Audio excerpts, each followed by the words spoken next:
that his business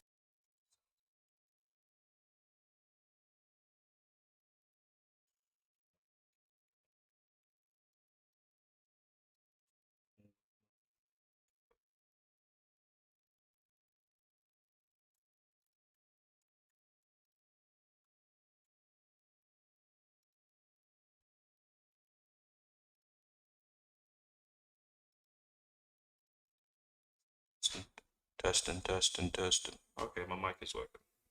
Mic is working. Okay. Properties.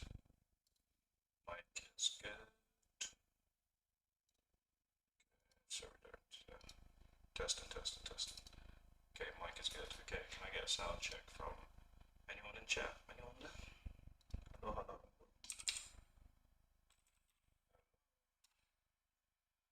Anybody there? Anybody there? Can you get a sound check, please? Sound check, sound check. Yeah, I'm so off the cuff now. Alright, let me just listen and see if it's okay. We got a fast car. Is it fast enough to get us out of here? Your channel. Bruddc is live.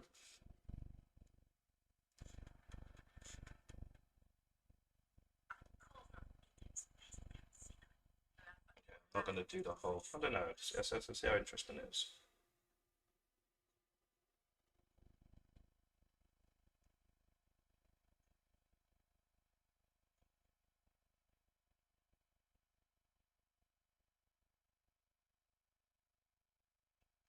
Sound check.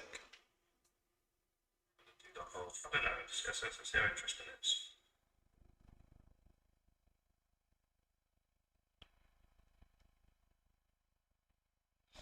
Okay, cool.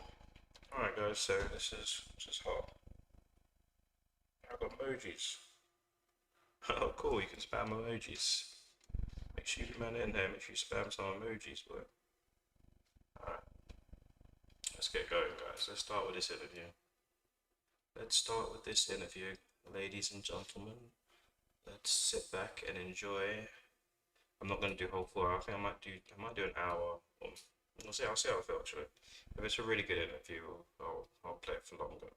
I'm gonna stop it, give my opinion on certain stuff here and there, but this should be plain sailing, smooth running. Patrick style. Okay, Patrick, I value entertainment. Sorry, slurring the words. Okay, let's bring my mic a bit closer. There we go. Brilliant. Wonderful. business was a scam ahead of Romanian charges. Rolling Stone said, meet Andrew Tate, ex-kickboxer, red pilling the angry young men of America. These are people that didn't support you. Now, these are the people that supported you. Tucker Carlson, he comes out and he says on Full Send podcast, first of all, he's really smart.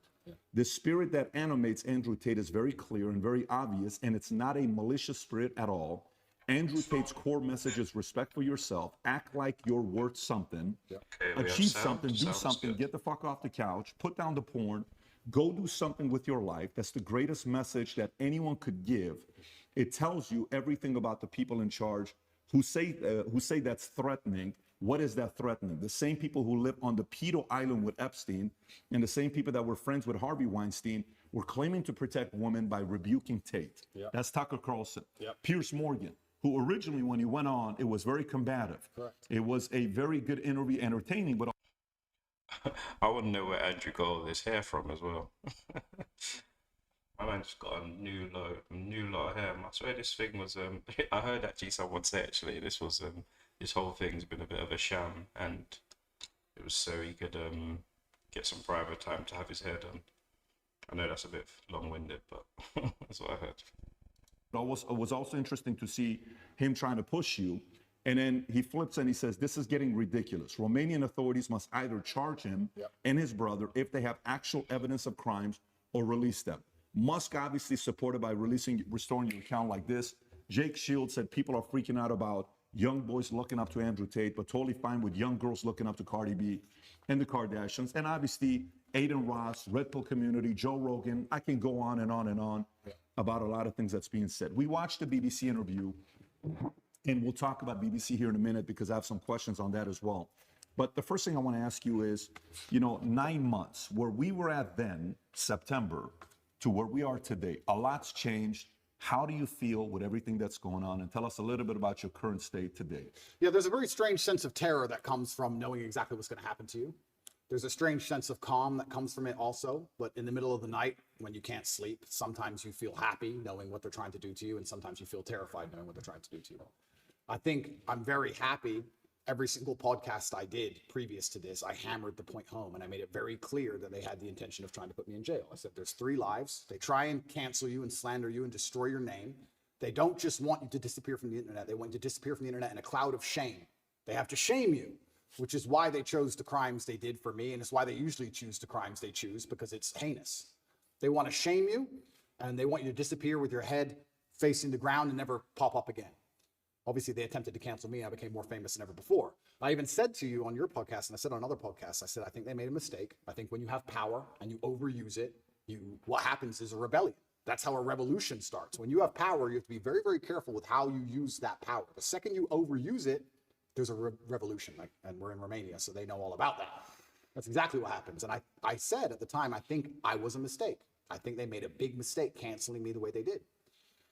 And then the second time, the second life, which I described as they try and put you in jail for no reason. Here we are in the current scenario. I knew it was going to happen. And the third one is they put a bullet in your head. So we're going to have to see how the second life plays out. And yeah, I mean, when this is all over and I win the court case, I get the not guilty, I won't be smiling. I'll be walking out the courtroom with my head on a swivel. That's the kind of life I'm living now. I'm going to be thinking, oh, okay, so their second attempt failed. Now what? Like, do I want to fly private anymore? Do I want to go that place anymore? You start to think about these things. Like, do I want to do these things? A lot of billionaires dying in plane crashes. It's strange. So it's scary, regardless of how it plays out.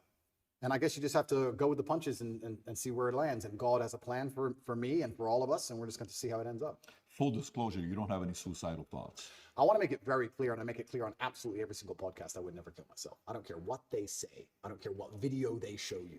Never under any circumstance would I kill myself. It's haram. Never. I don't care if they put...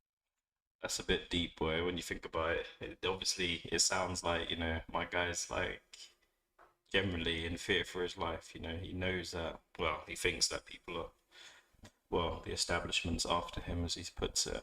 And he's got his fame, he's got his publicity now. But what good is it if you die in a car crash or if you kill yourself in a prison cell?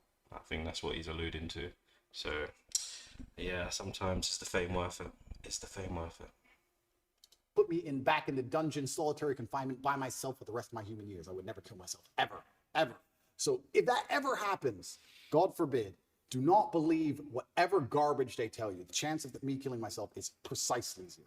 And you had this complete level of certainty that this is exactly how it would play out. You've said this on umpteen podcasts that this is their agenda. They have to damage my influence. They have to damage my influence. They can't sit there and let me be influential because I'm saying things that they don't like me saying.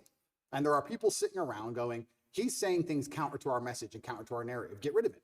And they have a pretty standardized playbook. And this is probably one of the first times in history where their playbook just isn't working. Cancel him. He's still around. Oh, well, lie about him in the news. Just say he touches chicks. Well, no one believes it. Oh, all the comments are on his side.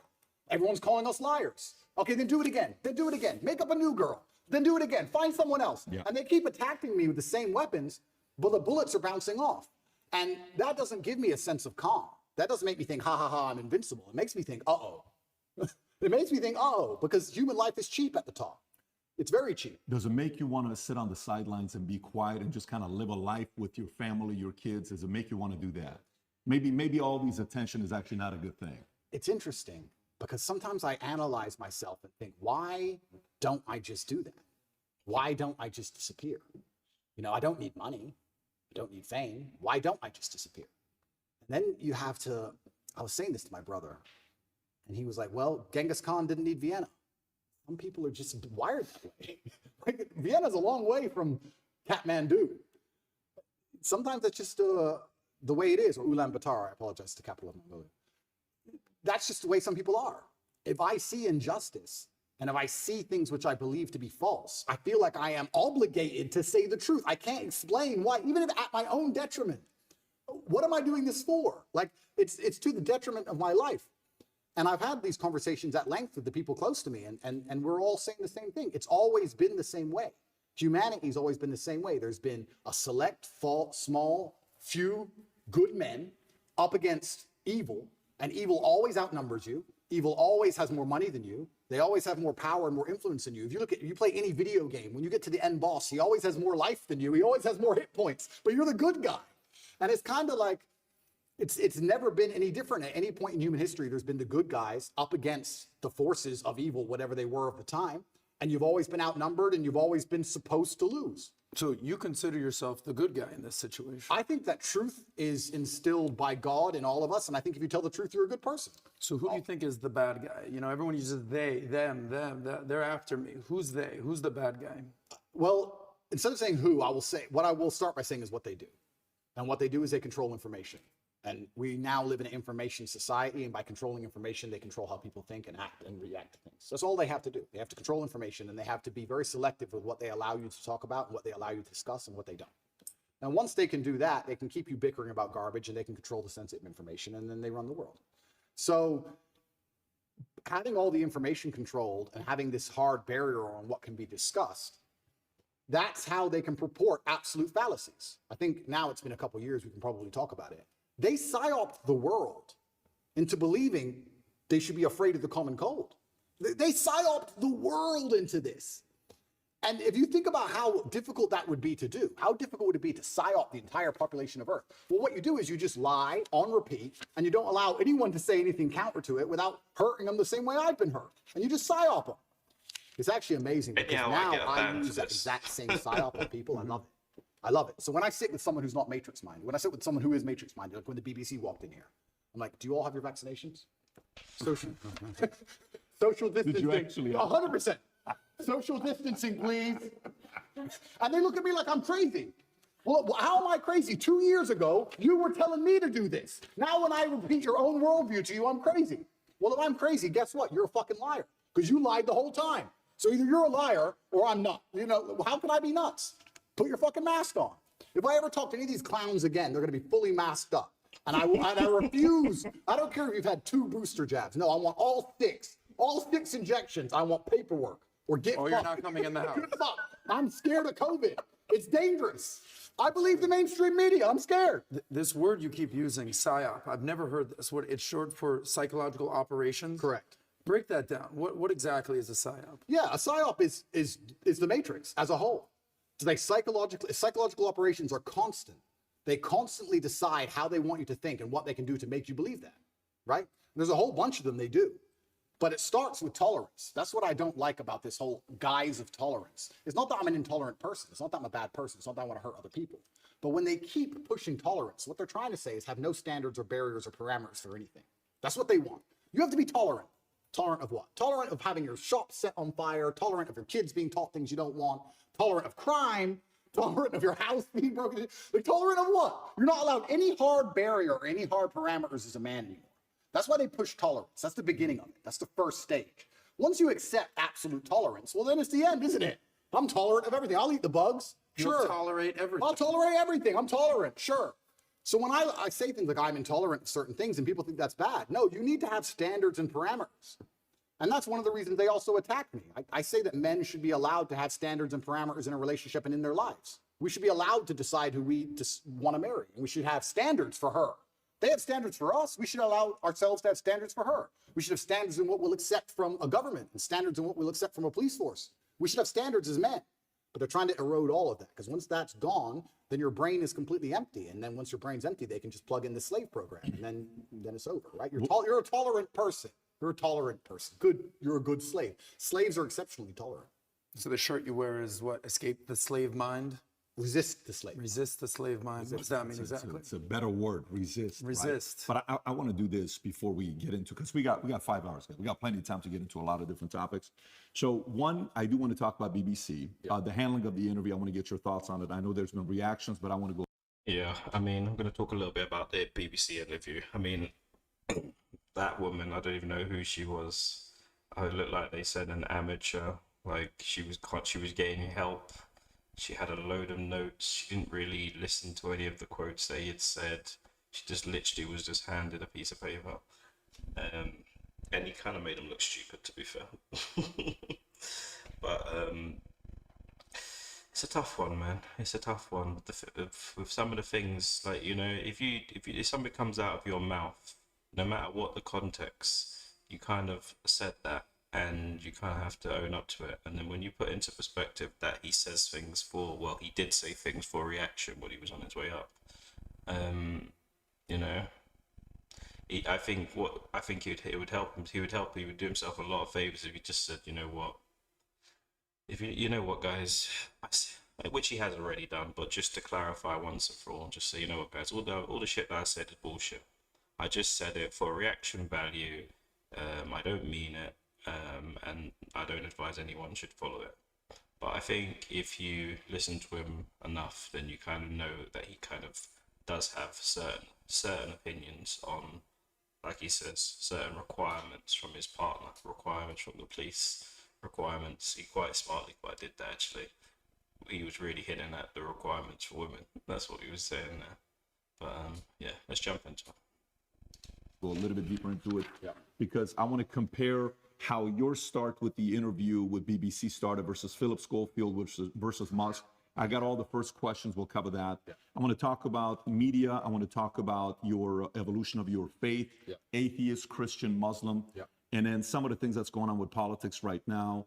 You know, maybe a little bit of Romania. You know, Trump. We'll cover what you're talking about with different things. It's funny you're saying monopoly on power. If you abuse it, now YouTube's turning around and saying, hey, you can talk about the election. We're no longer going to give the strike. So that doesn't work forever. First thing I want to talk about, I think the audience would like to know, for you and Tristan, 92 days in the dungeon, you know, you're in jail, your experience in there. And this is what I would have to say to the BBC. The guys were put in prison. They weren't charged with anything. They were held there. No apparent, like, serious evidence against them. Just hearsay. And the BBC didn't even bother to be like, you know, you've just spent 90 days in prison. You've lost your freedom. You've lost contact with people from the outside world. Obviously, they had phones and they had phone calls and shit, but you know, their freedom was taken away from them. You know, and there wasn't any hardcore evidence. You know, otherwise they wouldn't have been let go. They've been charged already. So to hold someone for 90 days, dash them in prison, and you know, the reporters, the first thing they come is they start talking about silly quotes and silly things that he said. That was a bit of an L from the BBC, I must say. There, we keep hearing about it, we read about it, but what was it like for you guys being in there? So I'll start by saying, and I have to make this clear, that the staff in the jail were exceptionally nice to me. They were very apologetic. The vibe was apologetic. Nobody was really treating me like a criminal. There were a few guys who were icy cold, I guess you could call them. They like to think of themselves as professional, but they were just inhuman. But over time, they warmed up, and I was exceptionally nice also to all the staff. Jail was terrible. I'm going to start by saying jail was terrible, and I was miserable inside of the jail cell. It's a good thing depression isn't real, because I would have been depressed. But I think in life that you... Why would you say that? See, this is the kind of thing people will pull him up on. It's a good thing I don't believe in depression. He just said depression isn't real, didn't he? He said depression isn't real. Otherwise, he would have been depressed. Now, people are going to pick up on stuff like that. Just, you know, you might be strong-minded, but, you know, there's a lot of people out here depressed. There's a lot, as you talk about, as you well know, there's a lot of men out there killing themselves due to depression. So when you say things like that, you don't believe depression is real, then, yeah, you're going to upset a few people there, because we're living in a depressed world at the moment. Everyone is depressed. Everyone is suffering with depression. Get what you give, and I wanted to feel happier, so I tried my very best to make people happy. So when the old lady would bring me my food, I would sit and say, oh, this is the best food I've ever had. I've never had food this good. Did you cook this? I thought yesterday was the best, but you managed to surpass it again. How'd you do it? What's the magic ingredient? And I ended up making friends with them. Like I had grandmas in there, the old ladies cooking the food. And by trying to make people happy and smile all the time, I started to feel a lot happier.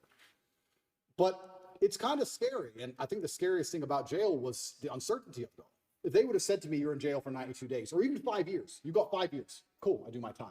But when you're nabbed and thrown in a cell without charge, you're like, well, how long is this my life? Is this it now? Is this the end of the story? I'm just in this cell. And I was picked up on 29th of December. I went through this quick court case. Like I said, I'm inside of the jurisdiction of Romania, so I have to be very careful with what I say because the case is ongoing and we're in Romania and I can't leave Romania. But obviously Romanian court is in Romanian by law. So you're marched into this room. Everyone speaks a language you don't understand for 15 minutes. And then you're marched off to jail. You're like, what even happened? What even happened to me? And they said, oh, here's the paper that explains it. It's like, that's in Romanian. And they said, oh, don't worry, you'll get a translation to English by law. I was like, okay, that's fine. But because I was picked up on the 29th of December and there was New Year's Eve and holidays, it was 2 weeks before I even knew why I was in jail. 2 solid weeks I'm in jail. No one told me in English why I'm in jail. I had no idea what the charge. Can they do that? By law, you get it on the piece of paper in English, but it's translation, it's holiday, we need to find a translator, there's a delay. And you speak zero Romanian. Zero. So they said, oh yeah, human trafficking. I'm like, what do you mean human trafficking? Who? When? What? What is this? Took 2 weeks before I finally got a piece of paper, and then I realized what garbage it truly was. I mean, I knew it was garbage, but I was like, this is complete garbage. Yeah. So, yeah, I have endless stories from jail. It was certainly, I don't think jail teaches you much new. What it does is confirm everything you already know. It confirms everything you know about the reality of the outside world, that you need to be physically strong so that you're not attacked by others, and mentally strong so you're not attacked by yourself. You learn who's on your side and who isn't. You learn who's a coward and who's not. You learn who's an opportunist and who isn't. Your circle, you certainly learn a lot about the people around you when you go to a jail cell, that's for sure. But I remember it was New Year's Eve. When I was first picked up on the 29th of December, I was very sure I'd be out 24 hours. So there's no way they're going to keep me. For what? Like, this doesn't make sense. So finally New Year's Eve rolls around, and I'm sitting in the jail cell by myself. And in Romanian jail, you don't leave the room. It's not like an American jail where there's a yard or anything. You're stuck in the room. It's 3x4, and that's your existence. You just stay in the room. Are you by yourself? 24 hours a day. At the beginning, I was by myself. And you're stuck in this room, and I'm sitting there. It's New Year's Eve, and there's a very faint speaker, maybe way down the hallway. The guards must have been having a little party for New Year's Eve. And there's this awful song. It's called the Ketchup Song. I don't know if you know what it is. I don't want to sing it, but it goes, hey, hey, that super annoying song. And I'm sitting there, and I know it's New Year's Eve because the fireworks start going off. And I'm looking out my tiny window, and I can just hear in the very long distance from the end of the hallway, hey, hey. And I'm sitting there looking out the window like, this can't be it. This can't be the end of my life. Even the cockroaches all over the walls didn't celebrate. There was maybe 15 cockroaches on the walls, right? And when it struck 12 and the fireworks went off, I kind of like, well, who's my friends in here? The cockroaches. I looked at them, even they didn't move. It's like, that's New Year's. It's funny because before that, a couple days before that, me and Tristan were discussing, do we want to do New Year's in Dubai? Do we want to go Courchevel? Shall we go Miami? We're all arguing, oh, that will be boring. Now that's too far. We had all these grandeur plans. So finally we decided to go to Dubai. We were in Czech Republic at the time, and we decided to go to Dubai. And I said, let's stop in Romania so I can repack a suitcase. So That's it. That's the only reason. Gutted. So Absolutely jet gutted. left Prague, landed in Romania. My jet was still on the runway. Came here overnight, packed a suitcase, spent the night, spoke to Greta with a pizza box, and it's 5 a.m. they gone before I flew back to Dubai. So that was my The infamous Greta That's pizza insane. box situation. Greta pizza box. How much you think there's anything linked to Greta? Is there anything, because the timing of it, Yeah, I don't think she specifically said that. Of course. But there are certainly people within the Matrix machine that you can't attack without catching flack for. There's certainly protected people. It's absolutely and utterly a club, and you're either in the club or you're outside the club. She's certainly in the club, right? So if you say certain things about certain people, or you get a beef with X amount of people, or you discredit a certain person, they're going to try very hard to teach you a lesson for doing that. And you can see very clearly who's in the club and who isn't by the Philip Schofield situation. This is a man who has groomed boys and had sex with them. But he's in the club. All of the media headlines after 2 days are, let's have compassion, feel sorry for him, his mother's upset. They've attacked me for 14 months, day after day after day, and they relentlessly attack me. Nobody talks about my mental health. Nobody gives a shit how I feel. I didn't do any of the things he did. He's actually done things. I haven't done anything. But when you're in the club, you're protected by the media. When you're not in the club, you're attacked by the media. And that's how it simply works. You're either on our side or you're not. But to join their side, you have to sell your soul. Your sanity has a price. Your sanity is for sale. You have to sell it. You have to come along with your sanity, take out your mind and say, here you go. Take my sanity. I'll take 35 million. Yes, that is a woman. Yes, protect me. It's insane. And the reason these people join these clubs is because they know they're doing bad things and they feel they need protection. The reason I stand up and argue against all this shit is because I know I don't have skeletons in my closet. You think I'd be on the internet talking like I talk and fighting the Matrix if I had skeletons in my closet, if I was actually a bad person? I've been investigated as deeply as a person can be investigated by multiple federal agencies for 14 months. I was locked in a jail cell and 2,000 people I know was called. My barber, my old housekeeper from when I lived in England 9 years ago, my gardener I used to have in another country I lived in. Everybody was called. And people were offered bribes effectively. The media are calling girls saying, if you have a bad story to tell about Andrew, we can pay you $30,000 if you have a bad story. That's a bribe. That's a bribe. And they still couldn't find anyone. Still. I've been investigated to a deeper level than 99.9% of people you'll cross on the street. And they're saying I'm guilty and I'm a bad person? You go get 20 men off the street and put them through what I've been through. You'll find more crimes than you've ever found with me. Absolute clown world. It's insane. And if I was part of the club, none of this would be happening. The media would be on my side. They wouldn't be hitting me this hard. They wouldn't be lying about me. All I had to do was sell my soul and sell my sanity, and I refused. And they're trying to punish me for it. That's what's happening. It's funny you say this. When we watched the BBC interview with Musk, right? And he goes up and the guy opens up the question with, why'd you agree to do this interview? He says, well, I don't know, what's the name of the BBC? And he's trying to mock them and all this stuff. And there's a part of it where, he calls them out for the mistakes they made. Yeah. And if you go to the bottom of the interview on BBC, you'll see comment section saying, why'd you cut that out? Because Musk puts it on Twitter, but they didn't put it in the interview. Yeah. Then you watch the interview with you. The first question they ask you was, what's the first question? Hey, you've been accused of rape or something like that. Right off the bat, they ask that question of you. And then you see the interview, Lucy Williamson, I believe her first question was, you're facing some very serious allegations. Have you raped anybody? That's the open question that they ask you. And the video they put up, the first one, they take it down. The second video they put up, that's 12 minutes, like the highlight one, they turn, the comment section is open. There's 80,000 plus comments there.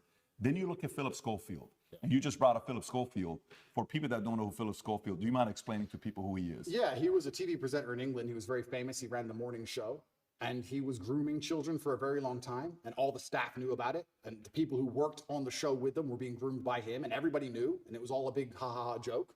And now he's come out saying, oh, please don't pick on me. I feel sad. And the media is saying, I'll leave the guy alone. He is, when you go look up his Wikipedia, it says he rose to prominence as children's BBC continuity presenter from 85 to 87. Yep. Then went on to do programs on BBC and ITV for Going Live, This Morning, Dancing on Ice, All-Star Mr. and Mrs., The Cube, and a bunch of other things. And they interview him, okay?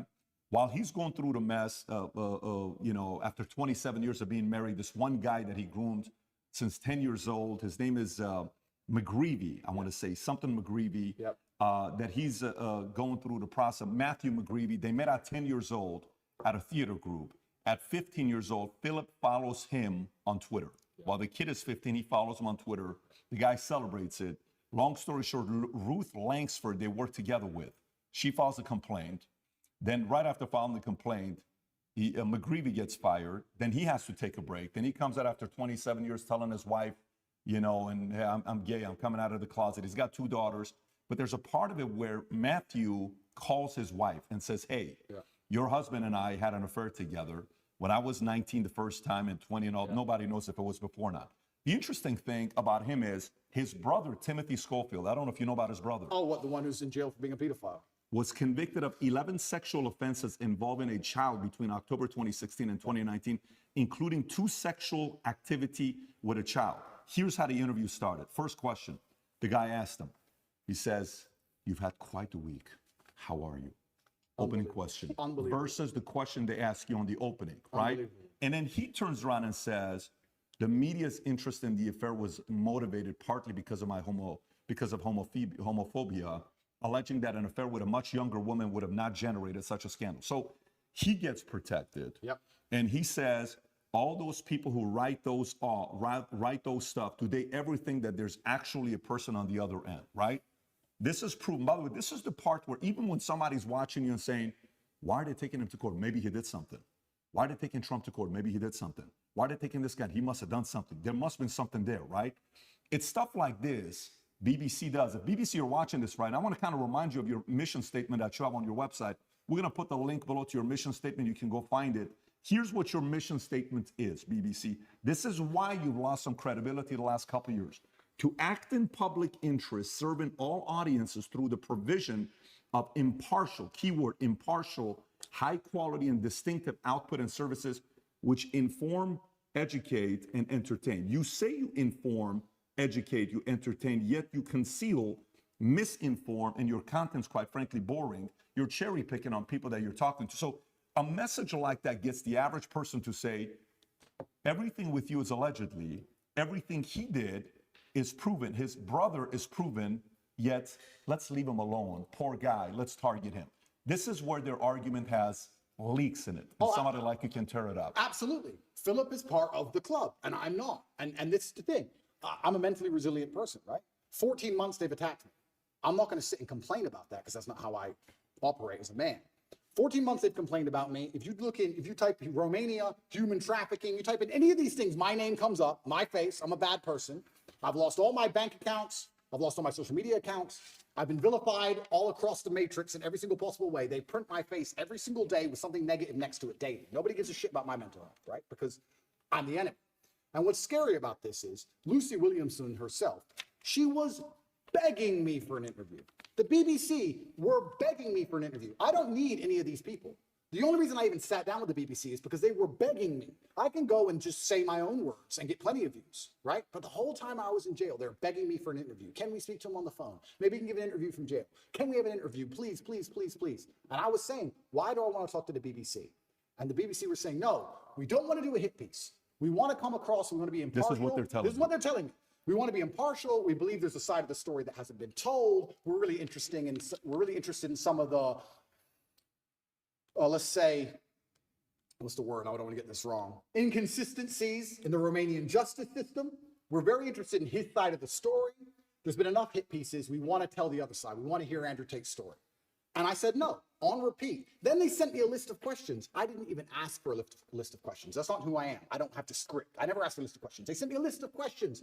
Here's what we're going to ask. It's about his mental health. It's about the Romanian justice system. It's about the fact he hasn't been charged. His liberty's been deprived. All this stuff. I thought, well, that's kind of interesting. Maybe it's a bit interesting. And the Matrix is obviously printing lies about me. And these are some interesting questions from the Matrix for the first time ever. Okay. They walk in here all smiles and happy, all smiley faces trying to take me off guard. I already had my list of questions, right? It's all going to be nice and easy. I sit down and they instantly attack me. They put the cameras on first and they attack me, expecting me to stutter and make a fool of myself. It's kind of like they tried to sucker punch me. I'm in the club and they're my friends shaking my hand and they tried to hit me and knock me out. And this is the thing that's so amazing about it. Yes, I destroyed the BBC, but of course I did because I'm smarter than all of them. But why should I have to rely on my wit and intellect to destroy BBC with their research team and their plan? Their deliberate plan to try and annihilate not only my credibility, but my life. They are trying to put me back in jail, these people. They're not dishonest. They're genuinely evil, and they don't give a shit. And so why should I even sit there and entertain them? I believe I could slip every single sucker punch they throw at me for the rest of human time. I could sit with any of these clowns, and no matter who they sit with their research team, whatever garbage they come up with, I'll make a fool of all of them. But why am I even entertaining them anymore? What's the point? That was the last chance I gave mainstream media. They lied for months to get that interview with me. Completely dishonest, head to toe. And like you said, they sit with Philip. Are you okay? Are you okay? We heard your mom's upset, that poor old lady. Maybe everyone should stop talking about it because his mom's upset. Let's not talk about it anymore because his mother's old. You're either part of the club or you're not. You have to sell your sanity nowadays. If you sell your sanity, you're afforded protections. That's the reality of it. Because if you're a sane thinking person, you don't buy their bullshit. And that's what upsets them. They don't want anybody who thinks for themselves. They need you to they want you to believe exactly what's on the television screen. Believe in COVID. It's COVID now. It's COVID now. Oh, Putin's invaded Ukraine. Putin's cured COVID now. Now it's insane till the next thing comes. It's absolutely asinine. Did any of the questions that they sent you ahead of time? Zero. By the way, we didn't. There was no. No, that's not how questions that we you asked operate. us ahead of Of time course not. whatsoever. Did they ask you any of the questions they Zero. said they were going to ask you? Zero. They start with an attack and it became a battle instantly. Did they ask you at any point what jail was like? Zero. What your mental health was like? Zero.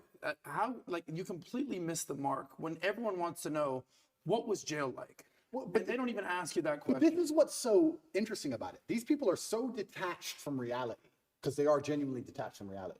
They think that finding a video I made 8 years ago, a 4-hour speech I made 8 years ago, and finding one line of it without context that can be misconstrued, they think that sitting down with me and saying that to me is an aha moment. Nobody cares because you're taking it out of context, one. And I said, you're taking things out of context. She goes, I'm not taking it out of context. I said, if you're presenting it without context, that's taking it out of context. That's what it is. You're lying by omission. I said that to her after the camera's off, and she looked at me because she didn't understand. When you omit details, when you refuse to put in all of the details, you can lie by including one detail which may happen to be true. You can tell the truth and miss all the details around the truth, and you are lying by omission. You're lying by omission. And you're sitting here saying, oh, you said this 8 years ago. Nobody cares. Because they know me, and they know I didn't mean it in that way, and they know it's taken out of context, and they know that it's an old video on the internet, and it's not even an aha moment they think it is. But they just want to sit with you for an hour, attack you and attack you and attack you, wait for you to make one mistake. If I would have stuttered or made a single mistake, that's the only 3 minutes they would have shown. That's all they want. They want that 1 hour, then they take the little bit. With me, they cut it down to 12 minutes, and they look terrible in all of it. But if I would have made a single mistake, it would have been the only bit they shown. That's all they care about. Fake news. Did you tell them, did you say, I'm only doing this if I'm able to record as well? I said Because I that. know that's what happened with Trump as well a couple of years ago. I didn't even tell them. I just recorded it. Okay, so they didn't know you were They recording. didn't know I was recording until afterwards, and then I said, that was dishonest. I'm going to release the whole video. You told them before you released it. I told them. There is no contract or agreement with BBC. No. Nothing was signed. It was just simply an interview. Okay. Because I think that was very important when you released it for people to see what fully was said versus, and by the way, you know the Philip Schofield interview that they put up, the 12-minute one that just came out? You know the comments are turned off. Of course they are. The comments are turned off. Yours are turned on. His is turned off. Of course. And who knows many reasons why they would do that. But going back to BBC. So, okay, they come, they want to ask the questions of you. For some of the people that maybe aren't following the story closely, but they know who you are. We're in the car, we're driving, and a lot of people are asking questions. We asked the drivers, like, hey, are you going to Tate's place? How do you know we're going to Tate's place? And he says, well, who's Tate? Oh, Andrew Tate. Oh, tell us about Andrew Tate. Well, this is, okay. What kind of a guy is he? He said, I actually really like him. I said, why do you think he's going through what he's going through right now? Oh, it's always because of money. Okay, so we're at a different restaurant. So tell us, why are you going through this? Why is he going? Everybody's saying a similar thing about this, right? But for those who don't know, there's 3 different camps. Yeah. The camp that already sees you guilty, it doesn't matter what they read. So for example, this story here, from BBC came out just last night, 10:30. Andrew Tate choked me until I passed that, UK woman claims, right? This is Alice, another anonymous name, just like Sophie, right? But there's 3 camps. There's those that say, well, look, I'm already thinking he's guilty. I don't like him anyways. I need anything to get me to think he's guilty. Yeah. Whatever it takes. I don't have to do my own due diligence. I just have to hear anything. Then there's a camp that's a diehard fan. There's nothing you can do that they did wrong. You can, in their eyes, going to be wrong. Then you have the people in the middle that are the reasonable ones, that are saying, you know what, let me look at this. Yeah. What about this? What about that? The people in the middle may say the following question. They may say, and I may have asked this question from you last time as well. They may say, Andrew, okay, if this guy is so innocent, how can they get you to go to the dungeon for 92 days? How can they put you on house arrest? How can they do?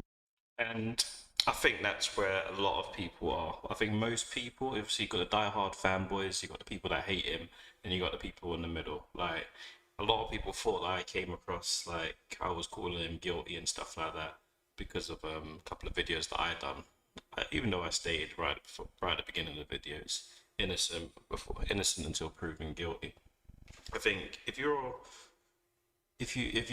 got your own mind and you're not a fanboy and you hear someone's being charged with rape and all these sort of things, the moment you hear rape's one of those things, yeah, even if you're unfortunately, even if you're innocent, the moment your name is stigmatized with rape or anything like that, that makes people's ears just pop up a little bit, and it's like, oh, rape. You might have done some of that shit, you know, and especially dealing with girls. And I could tell you a very short story. Actually, I've literally just started getting involved in OnlyFans and stuff, and I've had little issues with girls and stuff like that, and I can just see how easily it would have been for him to have a few like confrontations with girls, let's say, because honestly, it's a crazy business. And as well, obviously, to get girls to, I don't know if I should say what I'm about to say.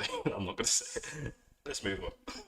Do all this stuff. Yeah. If you're somebody that was born in US, you lived in UK, how come somebody else isn't coming to bail you out? You got different lawyers.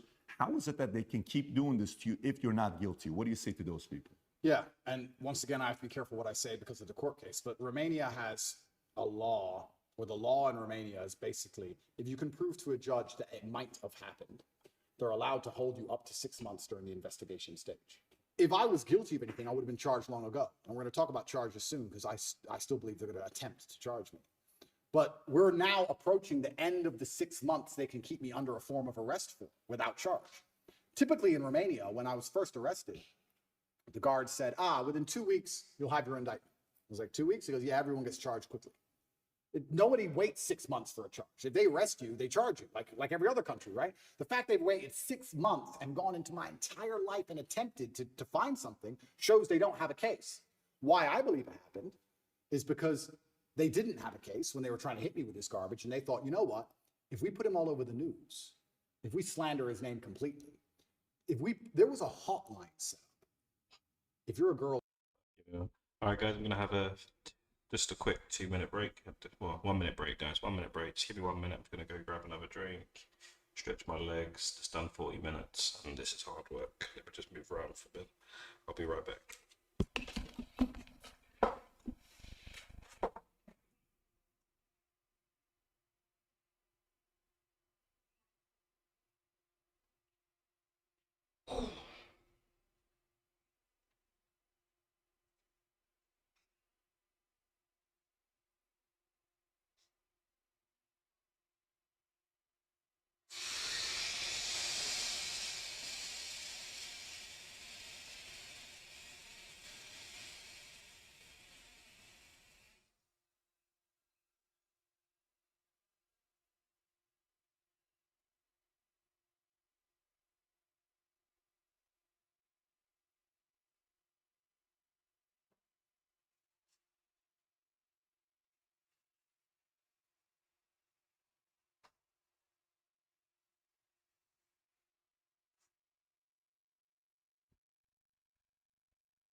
Back. Let's get straight back into it. Closed and hurt by Andrew Tate called this number in the UK.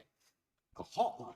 So they were attempting to use the media to find what they wanted. Months go by, months go by, months go by. Case file's empty. Nothing's happening. My lawyer's saying, when are we going to close this case file? Like, yeah, we're just waiting for some papers. We're going to close it. We're going to close it. We're going to close it. Around the time I was canceled, things started appearing in the case file. They start spying on me again. Very interesting that it happened around that time. I don't know if they understood that I wasn't protected by the political class of the USA. I don't know what happened. They started to build this case, and they spied on me for all of these months, spending millions of euros, spying on me everywhere I went, trying to find evidence of a crime. Eventually, they get to the end of their legal limit to spy on me, and they don't have any crime.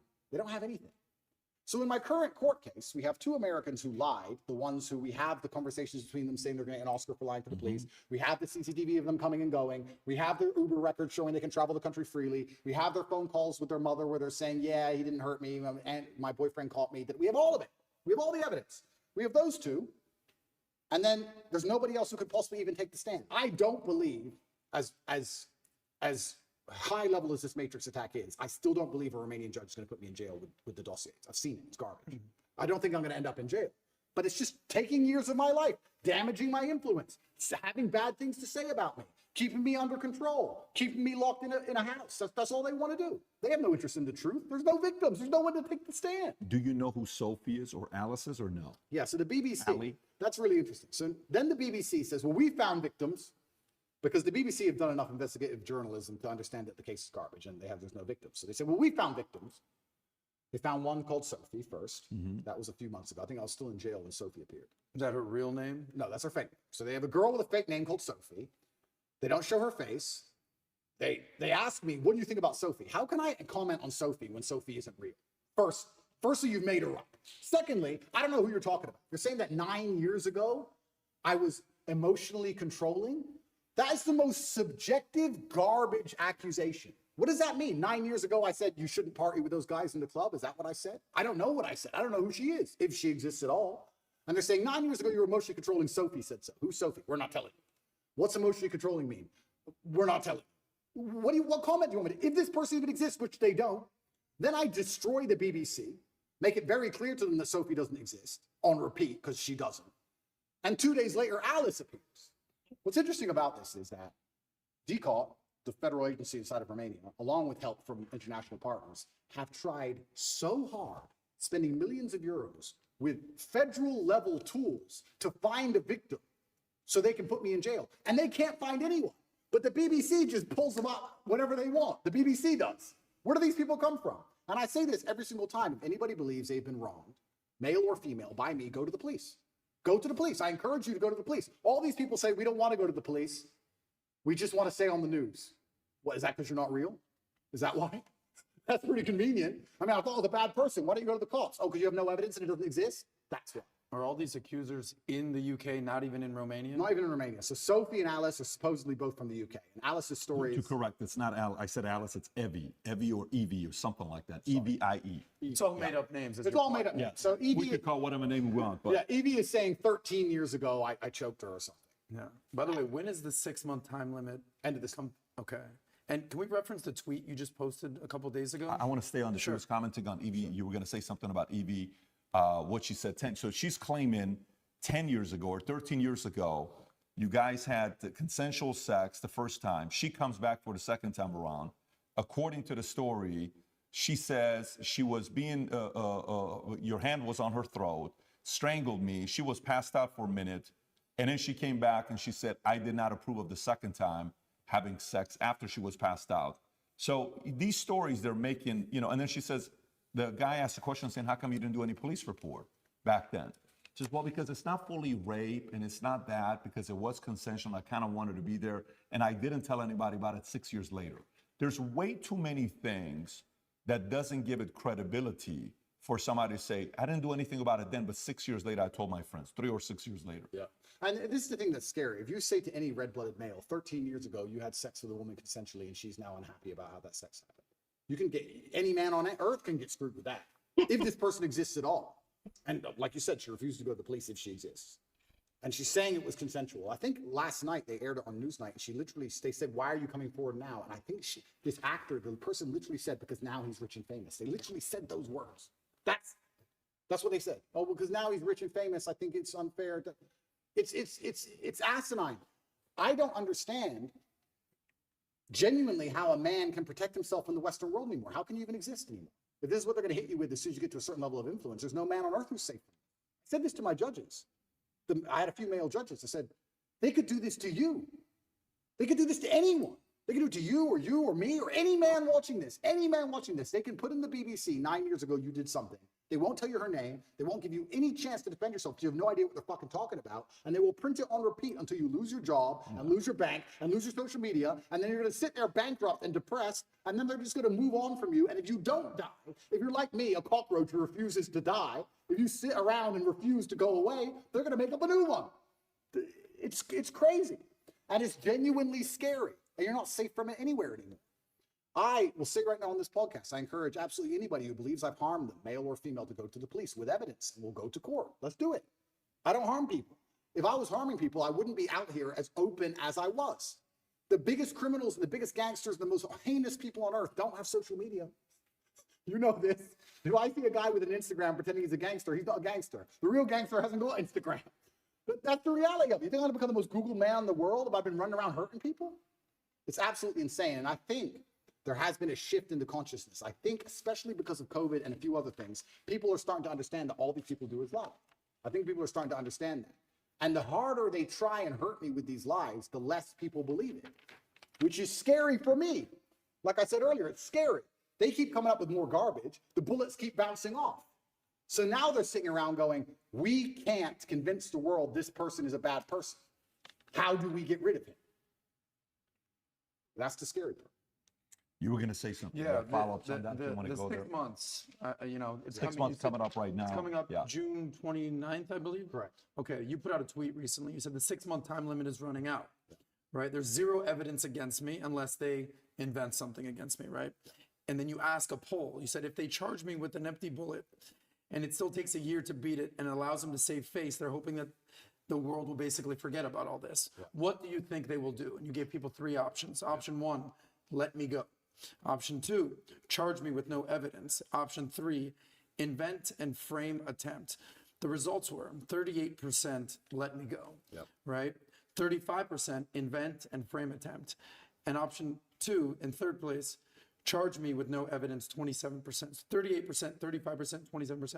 So basically, it's pretty even. So what do you think is going to happen here? The people, the 38% of people who think they're going to let me go, I think are extremely naive. I go to sleep every night. Every morning, I wake up instinctually at 5 a.m. because that's when they raid your house. I wake up at like 4:59. I just fucking shoot up because they busted my house 3 times now. It's not nice to have a bunch of men with guns bust in your house. It's not a nice experience. So every single morning I wake up expecting them to just turn up again with something else and drag me back to a prison cell. Who knows what? They'll just make it up. But the fact they made up this particular crime is because it's a hit piece and it's a slander on my reputation. If they would have done the same thing, let's say for tax evasion, would anyone care? No. Oh, rich guy didn't pay a piece of paper. No, no one cares. We have to hurt his name. Human trafficking. Think about that. I said this to the judge. How does it make sense? A man with no criminal record who is financially successful decides to begin to human traffic at 35 years of age. I have no financial motivation. It's clearly not my personality profile. I don't need money. Why have I begun to human traffic from nowhere? It doesn't even make any sense from a pure logical perspective. There's no motive to the crime. Who have I human trafficked? Who is the victim? There's no victims and there's no motive. And here I am on house arrest. It's insane. So yeah, it's genuinely intimidating. I don't know what's going to happen next. I believe they're going to try and charge me with the garbage they have. And I think what they're trying to do is just hang it over my head and keep me afraid.